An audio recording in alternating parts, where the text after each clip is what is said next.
تب اس کی ساس جلدی سے دوسرے کمرے میں گئی اور لال رنگ کی ایک تھیلی لائی جس میں 5,000 کے نوٹ تھے۔ اس وقت مجھے پیسوں کی شدید ضرورت تھی، پھر پیسوں سے تو کوئی بھی بک سکتا ہے۔ میرا ایمان بھی ڈگمگا گیا۔ میں اس عورت کی بات سمجھ گئی۔ میں نے وہ پیسے اپنی جیب میں رکھ لیے۔ یہ پیسے میں اپنے داماد کو دینا چاہتی تھی جو کب سے مجھ سے موٹر سائیکل مانگ رہا تھا۔ اسی وجہ سے میری بیٹی کے گھر میں بھی سکون نہ تھا۔ پیسے لے کر مجھے اطمینان ہو گیا کہ میں اپنی بیٹی کو پیسے دے دوں گی تو اس کا مسئلہ حل ہو جائے گا۔ میں دوبارہ اس عورت کو غسل دینے لگی، مگر میرا دل بوجھل سا ہو رہا تھا۔ میں نے اسے غسل دینے کے بعد کفن بنا دیا، مگر میرا دل زور زور سے دھڑک رہا تھا۔ میں زیادہ دیر وہاں نہیں رکی اور گھر سے نکل آئی۔ اس گھر کے قریب ایک قبرستان تھا جو ان لوگوں کا خاندانی قبرستان رکھتا تھا۔ میں اسے وحشت سے دیکھتی گھر آ گئی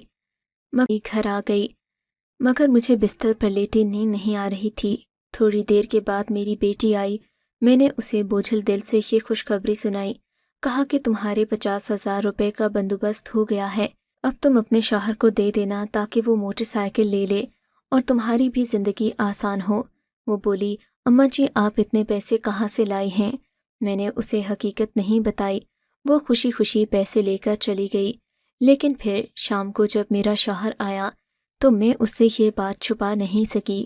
ویسے بھی وہ بھی میری طرح ضمیر فروش اور لالچی تھا، اسے ان باتوں سے کوئی فرق نہیں پڑتا تھا۔ میں نے جب اسے یہ بات بتائی تو باتوں باتوں میں نے اس عورت کے زیورات کا ذکر بھی کر دیا کہ عورت نے اچھی خاصی سونے کی انگوٹھیاں پہنی ہوئی تھیں، اس کی ساس انہیں نکال نہیں پائی اور اس کے ساتھ ہی کفن بنانے کا کہا تھا۔ عورت نے کہا کہ میں اپنے بیٹے کو دکھ نہیں دینا چاہتی کہ اس کی بیوی مر گئی ہے، اس لیے میں اسے کہوں گی کہ تمہاری بیوی بھاگ گئی ہے۔ میں اسے دفنانا چاہتی ہوں تاکہ میرے بیٹے کے دل میں غم کی جگہ غصہ لے لے اور وہ دوسری شادی کرنے کے لیے رضامند ہو جائے۔ میں اپنے دل کو تسلیاں دے رہی تھی کہ اس عورت نے اپنے بیٹے کی بھلائی کے لیے یہ سب کیا۔ ظاہر ہے وہ اپنے بیٹے کو غم میں مبتلا نہیں کرنا چاہتی ہوگی۔ کون ماں چاہتی ہے کہ اس کا بیٹا ساری عمر ایک عورت کے غم میں بیٹھا رہے؟ خیر، اس سب کے بعد بھی مجھے اطمینان نہیں ہو رہا تھا، لیکن میرے شوہر نے ایک نئی کڑی ملا دی۔ کہنے لگا، اب وہ زیور تو ہمیں نکالنے ہی پڑیں گے ورنہ اس مردے کو بھی عذاب ہوگا۔ ویسے بھی اس سب میں ہمارا کوئی قصور نہیں۔ اگر ایک جگہ چیز ضائع ہو رہی ہے، ہمارا حق ہے کہ ہم اسے استعمال کریں۔ ہم اس سے اپنی بیٹیوں کی شادی کریں گے۔ تمہیں سمجھ کیوں نہیں آ رہی؟ اپنے شوہر کی باتیں سن کر میرا دل عجیب سا ہو گیا۔ میں یہ سب کرنا نہیں چاہتی تھی، مگر اس نے مجھے راضی کر لیا۔ بولا، تھوڑی دیر کا تو کام ہے، چلو ہم قبرستان چلتے ہیں، اس عورت کی قبر کھودیں گے اور وہاں سے جو بھی دولت ملے گی اس سے کوئی کام کاروبار کر لیں گے، پھر ایسی حرکت کا سوچیں گے بھی نہیں۔ میں اپنے شوہر کی باتوں میں آ گئی۔ رات کے 2 بجے ہم اپنے گھر سے نکلے۔ ہمارے پاس کسی قسم کا کوئی آلہ یا اوزار نہیں تھا جس سے ہم قبر کھود سکتے۔ ہمیں صرف یہ پتہ کرنا تھا کہ تازہ قبر کون سی ہوگی جسے ہم مٹی ہٹا کر اس عورت تک پہنچ سکیں۔ ہمیں گورکھن کی مدد بھی طلب کرنا تھی۔ ہم لوگ جب قبرستان پہنچے تو خدا کی کرنی کہ گورکھن اس وقت جاگ رہا تھا۔ ہم نے اسے ساری حقیقت سے آگاہ نہیں کیا، کہا کہ ہمیں عمل کرنا چاہتے ہیں جو بہت ضروری ہے۔ اسے کچھ باتوں میں لگا کر ہم لوگ اس قبر کی جانب بڑھے جو آج شام ہی بنائی گئی تھی۔ گورکھن نے اس قبر کی نشاندہی کر دی تھی۔ ویسے بھی وہ کچھ خاص ایماندار نہیں لگتا تھا، عجیب سی نحوست تھی۔ غنیمت تو یہی سمجھا کہ اس نے ہم سے کوئی حصہ وغیرہ نہیں مانگا، نہ ہی کوئی دوسری بات پوچھی۔ شاید وہ نیند میں لگ رہا تھا۔ ٹارچ کی روشنی میں جب ہم لوگ اس قبر تک پہنچے تو وہ بالکل تازہ تھی، اس پر نرم سی مٹی تھی۔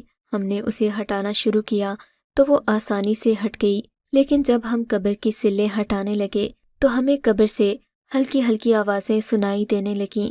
میں نے اپنے شوہر کو منع بھی کیا کہ مجھے یہ معاملہ کوئی اور لگتا ہے، ہمیں یہیں پر رک جانا چاہیے، مگر وہ نہیں مانا۔ مگر جب پوری سل ہٹائی تو اس عورت نے جو قبر کے اندر دفن تھی کفن پھاڑ کر اٹھی اور ایک زوردار چیخ ماری۔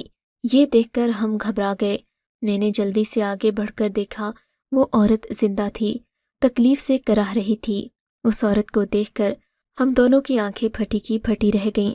میں نے اپنے شوہر کو پیچھے ہٹنے کا کہا، اس عورت پر چادر ہٹنے کا کہا، اس عورت پر چادر ڈالی اور اسے ساری حقیقت سے آگاہ کیا، مگر ظاہر ہے اس عورت کو یہی بتایا کہ اس کی ساس نے اسے زندہ مار دیا تھا۔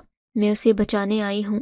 وہ لڑکی زاروں قطار رونے لگی، بولی خدا کے لیے مجھے گھر لے چلو، میری ساس نے تم سے جھوٹ بولا ہے، میں مری نہیں تھی، اس نے تو مجھے ایک دوا دی تھی، کہا تھا کہ اس سے تمہیں آرام آ جائے گا۔ میں نہیں جانتی تھی کہ وہ کیا سوچ رہی ہے۔ اس کی داد رسی سن کر میرے اندر سوئی ہوئی انسانیت جاگ گئی۔ میں اور میرا شوہر اسے گھر لے آئے۔ اگرچہ میرا دل تو اس کی طرف سے صاف تھا، مگر شوہر نے اس کے دوسرے کمرے میں جاتے ہی مجھے اکیلے میں بلا کر کہا، سنو، یہ تو سارا کھیل الٹ ہو گیا۔ ہم اس عورت سے فائدہ اٹھانے گئے تھے، مگر یہ تو ہمارے گلے ہی پڑ گئی ہے۔ ہاں تو کیا ہوا، ہمیں بھی تھوڑی انسانیت دکھانی چاہیے۔ میں نے اپنے شوہر کو ڈانٹ دیا، میں اس عورت کی دیکھ بھال کروں گی، میں جانتی ہوں انسانیت کیا چیز ہوتی ہے۔ میری بات پر وہ غصے ہو کر گھر سے چلا گیا۔ میں اس لڑکی کے پاس گئی، اسے کھانا وغیرہ دیا اور اس سے ساری بات پوچھی کہ آخر ایسا کیا ہوا کہ اس کی ساس نے اس کو دوا دے کر قبر میں دفنانے کی اتنی جلدی کی۔ تب اس نے مجھے بتایا کہ وہ ایک امیر گھرانے کی بہو ہے، اس کے ماں باپ بچپن میں فوت ہو گئے تھے، وہ اپنے چچا کے پاس رہتی تھی۔ بوڑھی عورت جس کا نام شکیلہ تھا، اس نے اپنے بیٹے کے لیے اس لڑکی یعنی کہ ماریا کا رشتہ مانگا تھا۔ شکیلہ کے بیٹے کو ماریا بہت پسند آ گئی تھی۔ جب ماریا بیاہ کر شکیلہ کے گھر گئی تو شکیلہ نے پہلے دن سے ہی واضح کر دیا کہ وہ صرف اور صرف بیٹے پیدا کروانا چاہتی ہے، اسے پوتے چاہیے اور اسے اپنی بہو سے کچھ نہیں چاہیے۔ مگر یہ بات ماریا کے سمجھ میں نہ آئی کہ وہ بیٹا پیدا کرنے پر قاصر نہیں تھی۔ اس کے جب پہلی بیٹی ہوئی تو ساس نے دوسری بار جب وہ امید سے ہوئی تو ساس نے پہلے دن سے ہی گننا شروع کر دیا۔ تیسرے چوتھے مہینے جا کر اس کا الٹرا ساؤنڈ کروایا اور ڈاکٹر سے پوچھا کہ اس بچے کی جنس کیا ہے۔ ڈاکٹر نے جب بتایا کہ پیدا ہونے والا بچہ لڑکی ہوگی تو ساس نے طرح طرح کے ہیلے بہانے کر کے اپنی بہو کا بچہ ضائع کروانے کی بھرپور کوشش کی، مگر ایسا نہیں ہو سکا، اور پھر اس نے اپنا آخری وار اس طرح چلا کہ اپنی بہو کو نیند کی گولیاں اتنی مقدار میں دے دیں کہ وہ کبھی نہ اٹھ سکے۔ ماریا نے بتایا کہ اس نے آدھا گلاس پی کر چھوڑ دیا، شاید اسی وجہ سے اس کی جان بچ گئی، ورنہ وہ واقعی میں سچ مچ مر جاتی۔ ماریا کی بات صحیح تھی، اس کی ساس جس قدر عجلت میں لگ رہی تھی، اس کا مطلب تو یہی تھا کہ اس نے اپنی بہو سے جان چھڑانے کی کوشش کی ہے، کیونکہ اس کا بیٹا اس سے بے انتہا پیار کرتا تھا۔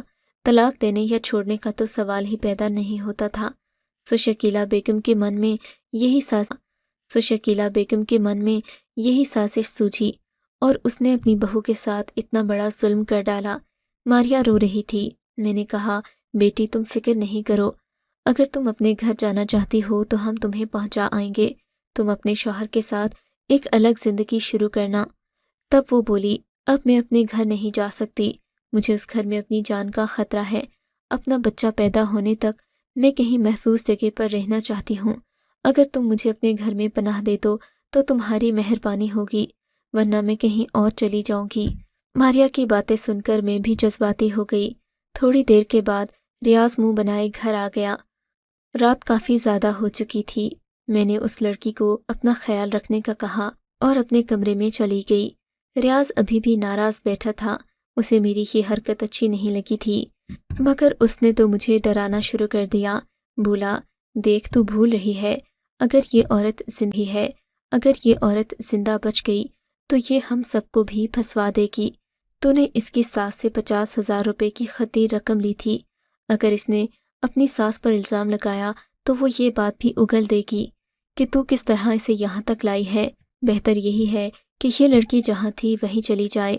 ویسے بھی لوگ تو جان ہی گئے ہوں گے کہ یہ گھر سے بھاگ گئی ہے یا پھر اس کی زندگی ختم ہو گئی ہے، تو پھر کیا ضرورت ہے ہمیں اس سب میں پڑنے کی؟ بہتر ہے کہ یہ اپنے ٹھکانے پر واپس چلی جائے۔ ریاض کی باتیں سن کر میں کانپ کر رہ گئی، سوچ بھی نہیں سکتی تھی کہ ریاض اتنا سنگ دل ہو سکتا ہے۔ میں نے ریاض کو سمجھانے کی کوشش کی کہ تم جو سوچ رہے ہو وہ انسانیت سوچ سلوک ہے، ایسا کسی بھی انسان کے ساتھ نہیں کرنا چاہیے۔ خیر، ہم بحث کرتے کرتے سو گئے۔ صبح جب میں اٹھی تو گھر کی حالت بدلی ہوئی تھی، گھر میں نہ وہ لڑکی تھی اور نہ ہی میرا شوہر ریاض موجود تھا کا میری آنکھ کیوں نہیں کھلی؟ میں سوچنے لگی کہیں اس نے مجھے کچھ سنگھا تو نہیں دیا تھا۔ میں اٹھ کر اپنے کپڑے جھاڑنے لگی۔ میں نے دیکھا پورا گھر سائیں سائیں کر رہا تھا۔ میں نے جلدی سے باہر کا رخ کیا، اسی جگہ پہنچی جہاں وہ قبر تھی۔ جا کر دیکھا تو قبر جوں کی تو موجود تھی۔ ریاض کا کچھ اتا پتہ نہیں تھا۔ شام کو ریاض خود ہی گھر آ گیا۔ میں اس پر برس پڑی، ریاض تم نے یہ کیا کیا؟ وہ عورت کہاں گئی؟ تم نے اسے کہاں چھپایا ہے؟ مار تو نہیں دیا؟ نہیں، میں کیوں اسے ماروں گا؟ میں صبح تہجد کے وقت اٹھا تو وہ ٹھنڈی پڑی ہوئی تھی، اس کا جسم اکڑ رہا تھا۔ میں نے سوچا کہ اس سے پہلے ہم پر کوئی مصیبت آئے میں اس کی لاش کو ٹھکانے لگا آیا ہوں۔ تم سمجھتی کیوں نہیں ہو ایسی لاش کو گھر میں رکھنا کوئی عقل مندی کی بات نہیں ہوتی۔ ریاض کی باتیں سن کر میرا تو سر چکرا گیا۔ خدا جانے اس نے اس لڑکی کو کہاں پھینکا ہوگا۔ میں نے اس سے لاکھ پوچھنے کی کوشش کی مگر اس نے مجھے کوئی جواب نہیں دیا۔ مایوس ہو کر میں بیٹھ گئی، اپنے اللہ سے معافی مانگنے لگی کہ مجھ سے غلطی ہو گئی۔ اب میں سوچ رہی تھی کہ اس غلطی کا ازالہ کیسے کروں، مگر اس کی نوبت نہیں آئی۔ مکافات عمل نے ہمیں ہمارے کیے کی سزا دے دی۔ شام کو میری بیٹی کے گھر سے خبر آئی کہ اس کا شوہر ایک کار ایکسیڈنٹ میں اپنی جان سے ہاتھ دھو بیٹھا ہے۔ میرا داماد منیر کرائے کی گاڑی چلاتا تھا جس کی وجہ سے اس کی آمدنی آتی تھی، مگر وہ اپنی موٹر سائیکل یا کار لینا چاہتا تھا تاکہ وہ اپنی آمدن کو مستحکم کر سکے۔ میں نے اپنی بیٹی کو 50,000 روپے بھی اسی لیے دیے تھے، لیکن اب میرا داماد ہی اس دنیا میں نہ رہا تو ان پیسوں کا میری بیٹی نے کیا کرنا تھا؟ میری بیٹی کی بیوی نے میرے دل کو دہلا کر رکھ دیا، مگر میرا شوہر اس سب کے باوجود بھی باز نہیں آیا۔ اسے تو گویا ایک مشغلہ مل گیا تھا لوگوں کی بنی بنائی دولت اپنے ہاتھوں سے لوٹنے کا۔ اسی وجہ سے میں نے اپنے شوہر کو چھوڑ دیا۔ میں اپنے اللہ کی راہ میں دن رات عبادت کرتی ہوں، اس سے معافی مانگتی ہوں کہ وہ میرے اس گناہ کو بخش دے، ورنہ میں جانتی ہوں قیامت کا عذاب بڑا سخت ہے۔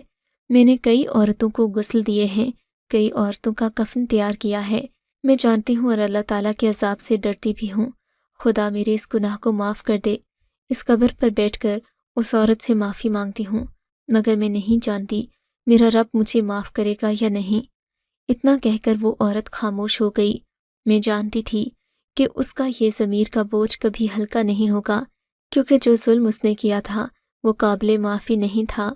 میں نے اسے اس کی تسلی اور دل کے اطمینان کے لیے کچھ وظائف بتائے، نماز کی پابندی کرنے کا کہا اور پھر اسے اپنے گھر سے رخصت کر دیا۔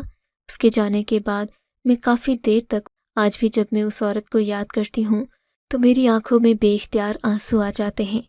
آپ کو اگر یہ کہانی اچھی لگی ہے تو اس ویڈیو کو لائک کیجیے اور اس طرح کی مزید کہانیاں سننے کے لیے ہمارے چینل کو ضرور سبسکرائب کیجیے۔